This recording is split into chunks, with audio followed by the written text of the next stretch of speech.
24 exclusive വാർത്തയിലേക്ക് കൂടി നമ്മൾ പോകുന്നു. AK ശശീന്ദ്രനെതിരായ പ്രമേയം സ്ഥിരീകരിച്ച NCP നേതാക്കൾ 83 പേർ പങ്കെടുത്ത യോഗത്തിൽ 80 പേരും ശശീന്ദ്രൻ മാറണമെന്നാവശ്യപ്പെട്ടു എന്നാണ് ജില്ലാ ജനറൽ സെക്രട്ടറി KTM കോയ 24നോട് പറഞ്ഞത്. മാന്യമായ ഇറങ്ങിപ്പോക്ക് അനുവദിക്കണം എന്നതാണ് ശശീന്ദ്രൻ ഈ യോഗത്തിൽ ആവശ്യപ്പെട്ടത് എന്നതുകൂടി നിർവാഹക സമിതി അംഗം ബേബി വാസൻ 24നോട് പറഞ്ഞു.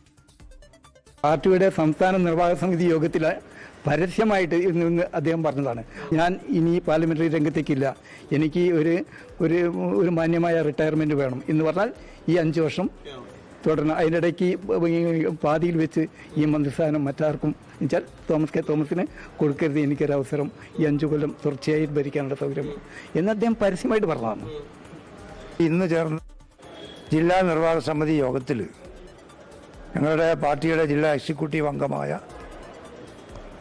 ഒരു സുഹൃത്ത് ഒരു പ്രമേയം അവതരിപ്പിക്കുകയും ആ പ്രമേയം അവിടെ അവതരിപ്പിച്ച് അതിൽ എല്ലാവരും ആവേശത്തോടെ അതിനെ പിന്തുണയ്ക്കുകയും ചെയ്യാനുണ്ടായത്.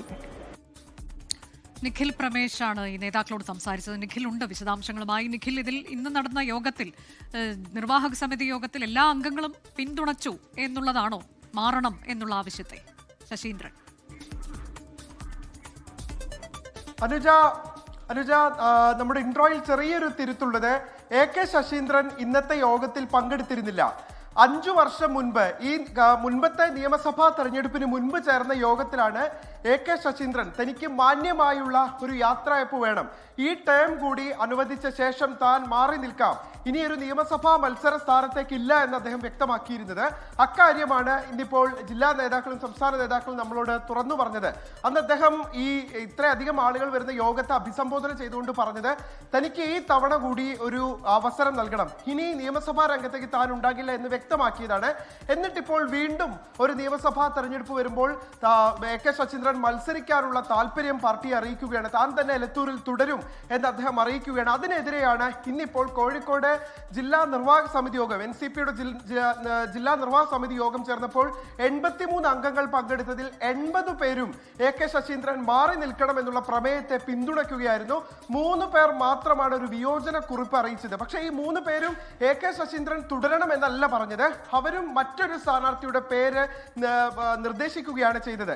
തത്വത്തിൽ യോഗത്തിൽ പങ്കെടുത്ത 83 പേരും AK ശശീന്ദ്രൻ മാറി നിൽക്കണം എന്നുള്ള ആവശ്യം മുന്നോട്ട് വെച്ചു എന്ന് നമുക്ക് പറയാൻ കഴിയും. അപ്പോൾ AK ശശീന്ദ്രന് ഇനിയിപ്പോൾ എത്രത്തോളം എലത്തൂരിൽ തുടരാൻ കഴിയും എന്നുള്ളതൊരു പ്രധാനപ്പെട്ട ചോദ്യമാണ്. ഇനിയിപ്പോൾ ചേർന്ന ജില്ലാ നിർവാഹക സമിതി യോഗം അത് സംസ്ഥാന നേതൃത്വത്തെ ഇക്കാര്യം അറിയിക്കും, തുടർന്ന് കേന്ദ്ര നേതൃത്വത്തെ അറിയിക്കും. കേന്ദ്ര നേതൃത്വത്തിൽ നിന്നൊരു പ്രഖ്യാപനം സ്ഥാനാർത്ഥിയെ സംബന്ധിച്ചുണ്ടാകും എന്നുള്ളതാണ് പറയാൻ കഴിയുന്നത്. NCPയെ സംബന്ധിച്ചിടത്തോളം എലത്തൂർ എന്ന് പറയുന്നത് അവരുടെ ഒരു പ്രസ്റ്റീജിയസ് സീറ്റാണ്. എത്ര വലിയ സുനാമി ഉണ്ടായാലും അവർക്ക് കിട്ടുമെന്ന് ഉറപ്പുള്ള ഒരു സീറ്റാണ്. അതുകൊണ്ട് തന്നെ ആ സീറ്റിൽ ഇത്തവണ മത്സരിക്കേണ്ടത് ഒരു പുതിയ സ്ഥാനാർത്ഥിയായിരിക്കണം. 7 ടേം തുടർച്ചയായി മത്സരിച്ച് 6 തവണ വിജയിച്ച് 2 തവണ മന്ത്രിയായ ഒരാൾ ഇനിയും അവിടെ തുടരരുത് എന്നുള്ളത് പാർട്ടിയുടെ തീരുമാനമാണ്. അതോടൊപ്പം തന്നെ മുക്കം മുഹമ്മദ്, NCPയുടെ ജില്ലാ അധ്യക്ഷനായിട്ടുള്ള മുക്കം മുഹമ്മദ് അവിടെ സ്ഥാനാർത്ഥിയായി നിർവാഹക സമിതി യോഗത്തിലാണ് AK ശശീന്ദ്രൻ മാറണം എന്നുള്ള പ്രമേയം അവതരിപ്പിച്ചത്. ഭൂരിഭാഗം അംഗങ്ങളും പിന്തുണച്ചു എന്നുള്ളതാണ് നേതാക്കൾ 24നോട് അറിയിച്ചത്. ലോകത്തെവിടെയായാലും ഏത് സമയത്തും 24 വാർത്തകളും ഓഗ്മെന്റഡ് റിയാലിറ്റി പാക്കേജുകളും എക്സ്പ്ലെയിനറുകളും വിശദമായി കാണാൻ ഞങ്ങളുടെ YouTube ചാനൽ നിങ്ങൾക്ക് സബ്സ്ക്രൈബ് ചെയ്യാം.